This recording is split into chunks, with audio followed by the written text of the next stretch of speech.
So we're going to be using this hair from the Julia's Hair Virgin Hair Company. I have a 18, 20, and 22-inch bundles, Brazilian curly, and a 16-inch closure. The hair is beautiful. The curl pattern is beautiful, so y'all should definitely check them out. They're super affordable. But what we're going to do is we're going to start by pinning our closure onto our mannequin head. You don't have to do it on a mannequin head. You can do it on something flat so that you can see better, something with like a white background or a light colored background. You can do it on like a counter or something like that, but for viewing purposes, I thought that it would be kind of easier to put it on a mannequin head, and also it makes it kind of look like a scalp a little bit. So what I'm going to be doing is finding the middle of the closure, as close to the middle as I can, considering that this is a free part. So I'm just going to be parting out a precise part in the front. The front part and the starting part, I would think, is the hardest part, just because the hairs are kind of closer together and a little smaller, so they're a little harder to pluck and pull out. But I'm just going to be using some lotta body moves. Y'all know this is my favorite moves. I always use this for my closures. So I'm just going to be doing that, and I'm using a T-pin to part just because it's easier. But what I did was I parted out the sections, then I parted 2 lines over, and then I pulled the hair out. So you're gonna see me do this throughout the whole thing. I'm doing the exact same thing. I parted apart, and then they have lines on the closure and rows of hair, and I'm gonna be plucking out only 2 rows exactly so that it is very precise. So you're going to see me parting and plucking out the hair, well, pulling out the hair. I'm also going to be using tweezers a little later on, but I really like to use the end of the T-pin because it's really sharp and it's really precise. And sometimes you can make a mistake using tweezers if you use them in the front. So I like to use this because it's really, really precise. And I'm just going to keep pulling out the hair. It might not look perfect to y'all right now, but y'all going to see it's going to come together. When you're pulling out the hair, because there are filler hairs, some of the hair won't get pulled all the way out, so you're going to have to go back and pull those hairs out.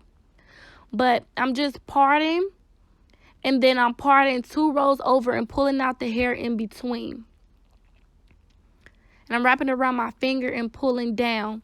Make sure not to pull too hard, because you don't want to rip the lace. So be very, very careful and take your time when you're doing this. And also, I'm going to be scraping the little knots out, because sometimes even if you pull the hair out, the black knot will still stay there. You want to make sure all those knots are gone and that you can't see them at all, so that the lace can be transparent all the way through without having any little black markings. So that's what you're going to see me do a lot. I'm just going to be basically doing the same thing, parting out the 2 rows exactly. I do 2 rows on every single closure that I do. 2 rows, and I pull out those 2 rows. If you have a closure that is not a free part, that is a middle part, usually they come really thin. So then in order to thicken it up, you would just pull out 1 row.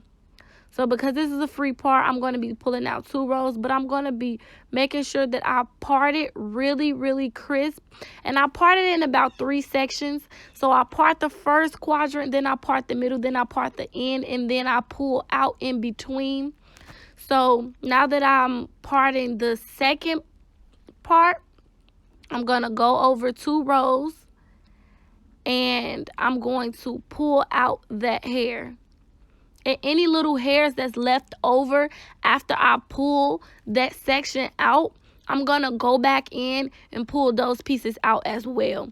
And I'm going to be plucking those pieces out as well too. So pulling and plucking, whichever works best for you. Some people don't like to pull, some people don't like to pluck. So I do both just because it makes it easier for me to pull out majority of the hair, then go back and pluck the smaller ones. Otherwise, it would take me a really long time to pluck, and then you take a chance in over plucking. But I had a lot of little knots that were stuck in the lace, and I'm going to be scraping those out, and I'm going to be pulling out the extra hairs. So if there's any hairs or knots in the middle, you're just gonna want to pluck those out. You don't want any knots left in the middle part or the part of the closure at all. So make sure to be very precise when you're doing that. And to keep the closure pretty wet, I'm going to be using a lot of body. If you don't have any mousse, you can use water. If I don't have mousse, I usually use water too. It makes it easier to pull out the hair. You don't want to pluck dry hair. Dry hair can, plucking out the dry hair can cause you to rip your closure lace, and you definitely don't want to do that. You do want to use a really good pair of tweezers, but you want to be careful if you're using some really sharp tweezers, because you can also risk ripping your lace. So be very, very careful. I hope that that you all can see this really well and that this helps y'all. I don't bleach my knots anymore, just to let you guys know, because I do precise plucking, and there's no point in bleaching your knots if you do precise plucking. And I also think that the precise plucking looks more natural than bleaching your knots on a closure, that is. When I'm doing a frontal, I always bleach my knots. So yeah, just keep that in mind. And I hope this was a good tutorial for y'all and that is really helpful. Thank you for watching. Bye, and stay tuned for new videos coming up soon. Also, make sure that you check in the description bar below for the link to this hair. The hair is really beautiful. The curl pattern is beautiful. So y'all should definitely check it out. As usual, everything will be linked in the description bar below.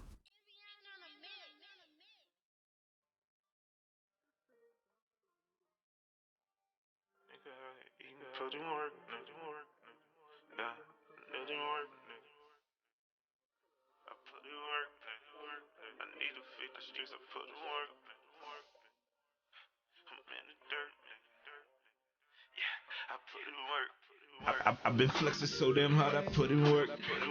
I'ma show these haters how to put in work. If your family needs your nigga, put in work. Out here grinding so damn hard, I'm in the dirt. Your nigga out here eating, put in work, nigga. It ain't no fucking cheating, put in work, nigga. I need to feed the sheeps, I put in work, nigga. Getting money season, put in work, nigga. My mama told me you ain't gotta make it work. Don't you never let these niggas ever see you hurt. They don't wanna see you make it, rather see you hurt. Believe in God and he gon' help you make it work. Thank you so much shit, I'm making lose that. Need me a new house so I can cool that. Need me a new whistle so I can cruise that. Posted with the gang, you know we pull that. Shout out to my daddy, he a real nigga. Show me more to life than just to kill niggas. Fuck a 9 to 5 cause I can't deal nigga. I'ma get my own shit cause I can build niggas. I'm grinding my nigga, I shine on you niggas ain't fucking with me. I promise my haters, I know I'ma make it, I swear you gon' see. The streets are so hungry, I know that they really depending on me. My family so proud, they loving the person I came out to be. I can't waste no time, I'm always on the go. If you putting in that work, then let these niggas know. It ain't no easy way, hard work is all I know. Yes, I've been the same nigga from the go. I'm flexing so damn hard, I put in work, nigga. I'm sure to say this how to put in work, nigga. If your family needs a nigga, put in work, nigga. Out here grinding so damn hard, I'm in the dirt, nigga. Results of the precise plucking. I'm just going to use some lot of body to flatten my closure down, but it came out really nice and really straight. This is the best way to pluck your closure and make it look as natural as possible. I hope y'all enjoy.